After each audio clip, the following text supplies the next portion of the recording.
जायज़ कुर्सी पर नमाज पढ़ना कैसा है, अगर नाजायज़ है तो इसकी क्या वजह है। फारूक अहमद इंडिया से। कुर्सी पे नमाज पढ़ना खिलाफ सुन्नत है। रसूलुल्लाह सल्लल्लाहु अलैहि वसल्लम की जब तबीयत ख़राब हुई, आप बीमार हुए, तो आप सल्लल्लाहु अलैहि वसल्लम ने ज़मीन पर बैठ के नमाज पढ़ाई है। इस पर पूरी उम्मत का इजमा है कि अगर आपकी तबीयत ख़राब हो, आप ज़मीन पर बैठ के नमाज पढ़ें, और अगर आपसे घुटने मोड़े नहीं जा रहे तो आप पाँव को किबला रुख कर लें। यानी ऐसी सूरत में पाँव को किबला रुख करने में कोई हरज नहीं। हमने बड़े बड़े उलमा को देखा है, बड़े बड़े बुजुर्गान दीन को देखा है कि जब उनकी तबीयत ख़राब होती थी, वो ज़मीन पे बैठ के पाँव बिल्कुल किबले की तरफ फैला लिया करते थे, क्योंकि उनके लिए पाँव को फोल्ड करना, टांगों को फोल्ड करना मुश्किल था। तो आप पाँव सीधे करके नमाज पढ़ें, और अगर आपको टेक लगाने की ज़रूरत है तो फिर ऐसी कुर्सी जिसके पाए ना हो, ताकि वो ज़मीन पे यानी हो और पीछे उस पर टेक लगाएं। ये जो कुर्सियों पे नमाज पढ़ी जा रही है, ये इसलिए सुन्नत से दूर है। इस चंद वजूहात हैं जो मैं नंबर वार आपके सामने बयान करता हूं। पहली वजह तो ये है कि नबी सल्लल्लाहु अलैहि वसल्लम ने ज़मीन पे बैठ के नमाज पढ़ी। अगर आप ऐसा करेंगे कुर्सी पे बैठ के, तो ये उसके खिलाफ हो जाएगा। दूसरा नुकसान इसमें यह है कि आप जब ज़मीन पे सर रख के सजदा नहीं कर सकते, तो बैठ के अगर आप सजदा करेंगे तो वो कम से कम ज़मीन के करीब पहुंच जाएंगे। इसमें तवाज़ो ज़्यादा है। अगर कुर्सी पे बैठ के आप सजदा करेंगे तो ज़मीन से दूर होंगे, करीब नहीं होंगे। तो सजदे की सुन्नत भी ज्यादा अच्छी उसी सूरत में अदा हो सकती है जब आप जमीन पे बैठ के सजदा करें। ये दो फर्क हो गए। तीसरा फर्क क्या है कि कुर्सी की वजह से सफ में खराबी होती है, जबकि जमीन पे बैठ के आप नमाज पढ़ेंगे तो सफ नहीं टूटती। कुर्सी अगर आप सफ में रख लें तो आप देखें कि वो जो कुर्सी पे बैठे हुए साहब हैं, उनकी टांगे आगे जा रही होती हैं, और सफ तो बनती है एड़ियों से, तो सबकी एड़ियां एक लाइन में है, और जो कुर्सी पे बैठे हुए साहब हैं उनकी एड़ी आगे होती है। ये तीसरा नुकसान है। चौथा नुकसान यह है कि कुर्सी की वजह से सफ़ों को सीधा करना बहुत मुश्किल होता है। अब किसी के दरमियान में कुर्सी रखी हुई है, कोई साहब थोड़ा सा बाएं हो गए तो बैठा हुआ आदमी तो खिसक जाएगा, लेकिन कुर्सी वाले को पूरी कुर्सी उठाना और फिर उसको साइड पे ले जाना बड़ा मुश्किल होता है। इसी वजह से हमने देखा है कि वो बाज़ दफ़ा सफ़ों में जगह खाली होती है, और वो जो नमाजी हैं वो कुर्सी पे बैठे हुए होते हैं और दरमियान में जगह खाली रह जाती है, सफ़ बन नहीं पाती है। पांचवा नुकसान ये है कि ये मस्जिद के इकराम के भी खिलाफ है। बल्कि इससे पहले मैं बताऊंगा, इसमें गैर मुस्लिमों की मुशाबहत भी है। जो गैर मुस्लिमों की जो इबादत गाहें हैं, उनमें मेज़ और कुर्सियां हुआ करती हैं। आप चर्च जाएं, उसमें डेस्क रखे हुए होते हैं, वहां बैठ के लोग इबादत कर रहे होते हैं।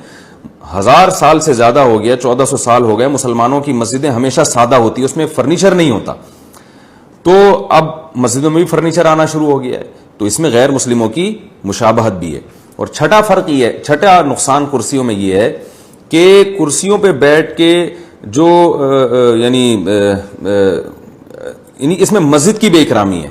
मस्जिद की बेइकरामी इसलिए है कि आपको पता है हमारे यहाँ कुछ तमीज़ थोड़ा सा मार्केट से कुछ शार्टी है।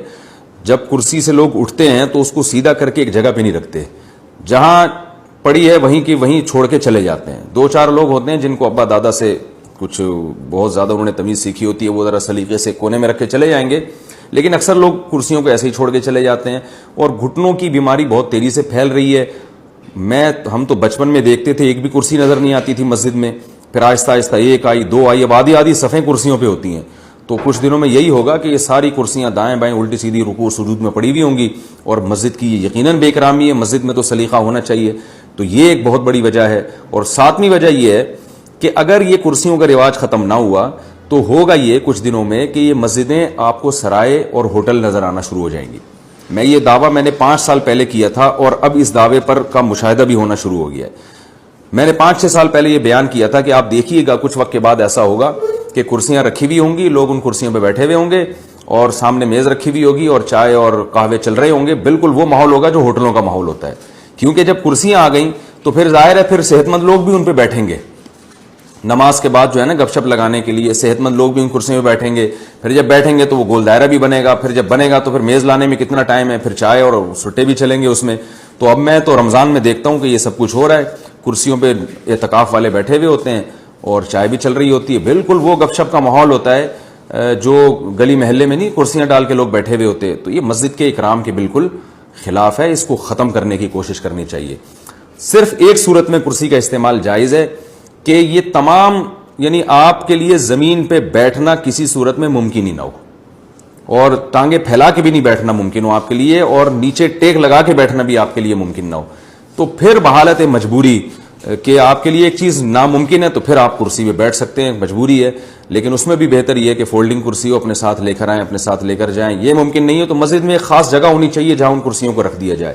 تو یہ اس پر ائمہ کرام کو, مساجد کے اماموں کو چاہیے کہ اس پہ جو ہے وہ نوٹس لیں, اور مسجدوں میں جو کرسیوں کا رجحان بہت تیزی سے بڑھ رہا ہے اس پہ جو ہے نا اس پہ کنٹرول کرنے کی کوشش کریں. آرام طلبی تو بڑھتی چلی جا رہی ہے, کچھ دن میں ایسا ہوگا کہ کرسیوں کے بجائے اب صوفے آئیں گے, آپ دیکھیے گا باقاعدہ صوفے آئیں گے کہ بھئی اب سخت جگہ پہ بیٹھا نہیں جا رہا, صاحب کو ڈاکٹر نے کہا ہے کہ آپ سخت جگہ پہ نہ بیٹھیں, نرم جگہ پہ بیٹھیں, تو پھر وہ باقاعدہ صوفے آئیں گے, اور پھر وہ جب صوفے آئیں گے تو پھر وہ فولڈنگ صوفے آئیں گے کچھ وقت کے بعد, پھر وہ ایسا صوفہ آئے گا کہ بوقت ضرورت وہ اس کو بیڈ بھی بنایا جا سکے, کیونکہ بعض دفعہ نمازی تھک جاتے ہیں, ان کی کمر میں درد ہوتا ہے تو ان کو لیٹنا بھی پڑتا ہے, تو وہ پورا ماشاءاللہ گھریلو ماحول بن جائے گا, آپ کو گھر جانے کی ضرورت نہیں رہے گی.